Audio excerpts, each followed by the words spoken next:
है कि तुम कमजोर हो और यह भी नहीं है कि तुम जरूरत से ज्यादा सोचती हो। असली परेशानी यह है कि तुम अपने दिमाग को कभी आराम करना सिखा ही नहीं पाई। कोई छोटी सी बात जो दूसरों के लिए बस एक पल होती है, तुम्हारे लिए पूरी रात बन जाती है। तकिए पर सिर रखते ही दिमाग पूछता है, मैंने ऐसा क्यों कहा, उन्होंने ऐसा क्यों किया, अगर मैं उस दिन अलग रिएक्ट करती तो क्या सब ठीक हो जाता। और यहीं से तुम यह नहीं समझ पाती कि तुम याद नहीं कर रही, तुम दोबारा जी रही हो। आज मैं तुमसे वो बात कहने आया हूं जो शायद तुम्हें कभी साफ शब्दों में नहीं बताई गई। ध्यान से सुनो, दिमाग का एक बहुत बड़ा धोखा होता है। अगर मैं हर चीज का एनालिसिस कर लूंगी तो अगली बार दर्द नहीं होगा, लेकिन सच्चाई उलटी है। जितना ज्यादा तुम बीते हुए पल को पकड़कर रखती हो, उतना ही ज्यादा आने वाला पल डरावना लगता है। ओवर थिंकिंग समझदारी नहीं है, यह कंट्रोल का नशा है। तुम्हें लगता है तुम हालात को ठीक कर रही हो, जबकि हकीकत में तुम खुद को थका रही हो। पास्ट को बार बार दोहराना कोई समाधान नहीं होता। यह वो सजा है जो तुम खुद को देती हो, बिना यह सोचे कि गलती जानबूझकर थी भी या नहीं। तुम अक्सर खुद से पूछती हो, मैं दूसरों की तरह नॉर्मल क्यों नहीं हो सकती।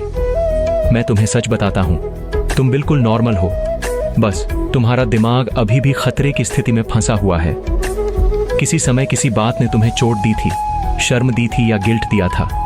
उसी दिन तुम्हारे दिमाग ने फैसला किया, अब हर चीज पर नजर रखनी है। इसलिए आज साधारण बातें भी तुम्हें असुरक्षित लगती हैं। तुम कमजोर नहीं हो, तुम्हारा दिमाग बस जरूरत से ज्यादा सुरक्षा करने लगा है। जो चीज कभी तुम्हें बचाने आई थी वही आज तुम्हें कैद कर रही है। और अब एक कड़वा सच जो हो चुका है, उसे सुधारना तुम्हारी जिम्मेदारी नहीं है। तुम्हारी जिम्मेदारी सिर्फ इतनी थी कि उस पल तुमने अपनी समझ के हिसाब से बेस्ट किया। नतीजा वक्त तय करता है। तुम आज के दिमाग से कल को जज कर रही हो, जबकि तब तुम्हारे पास आज जैसी समझ, ताकत और अवेयरनेस थी ही नहीं। खुद से एक सवाल पूछो, क्या मैंने उस वक्त जानबूझकर गलत किया था? अगर जवाब नहीं है तो खुद को दोष देने का कोई हक नहीं बनता। सच ये है कि तुम पास्ट से जुड़ी नहीं हो, तुम उससे डरी हुई हो। डर इस बात का कि वही दर्द फिर लौट ना आए, इसलिए तुम हर याद को बार बार चलाती हो, जैसे कोई पुरानी फिल्म जिसका अंत बदलता ही नहीं। सोचो, जो बदला नहीं जा सकता उसे बार बार देखना समझदारी है या खुद को नुकसान पहुंचाना? अब यह बात याद रखो, सोच तुम्हारे हाथ में नहीं आती, लेकिन सोच के पीछे भागना तुम्हारे हाथ में होता है। तुम इसीलिए ओवरथिंकर नहीं हो क्योंकि ख्याल आते हैं, तुम इसलिए ओवरथिंकर हो क्योंकि तुम उनसे लड़ती हो। जिस दिन तुमने लड़ना छोड़ा, उसी दिन से दिमाग ढीला पड़ना शुरू हो जाएगा। ख्याल आए, देखो ना, जज करो ना पकड़ो, बस इतना कहो, यह एक सोच है, सच नहीं। कोई भारी ज्ञान नहीं, बस एक नियम। पास्ट को याद करो, लेकिन उसमें डूबो मत। याद करना सीखने के लिए होता है, डूबना दर्द के लिए। हर बार खुद से पूछो, क्या इससे मुझे कुछ समझ मिल रही है या मैं खुद को चोट पहुंचा रही हूं?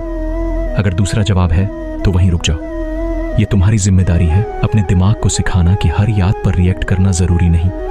आज रात जब पुराना ख्याल आए, आंखें बंद करो, गहरी सांस लो और खुद से कहो, जो बीत गया वह मेरी पहचान नहीं है, मैं इस पल में सुरक्षित हूं। 10 सेकंड में शांति नहीं आएगी, लेकिन तुम उस चेन को तोड़ दोगी। और जब चेन टूटती है, दिमाग धीरे धीरे शांत होना सीखता है। याद रखना, तुम अकेली नहीं हो। बहुत लोग यही महसूस करते हैं, बस कह नहीं पाते। तुम कमजोर नहीं हो, तुम संवेदनशील हो, और संवेदनशीलता बोझ नहीं होती। अगर उसे समझ लिया जाए, मैं वादा करता हूं, जिस दिन तुमने पास्ट को अपनी पहचान बनाना छोड़ा, उस दिन तुम्हारा सीना हल्का लगेगा। अगर यह शब्द तुम्हारे दिल तक पहुंचे हैं तो खुद से एक बात कहो, मैं धीरे धीरे छोड़ रही हूं। तुम टूटी हुई नहीं हो, तुम बस थकी हुई हो, और थकान का इलाज खुद से नफरत नहीं समझ होती है।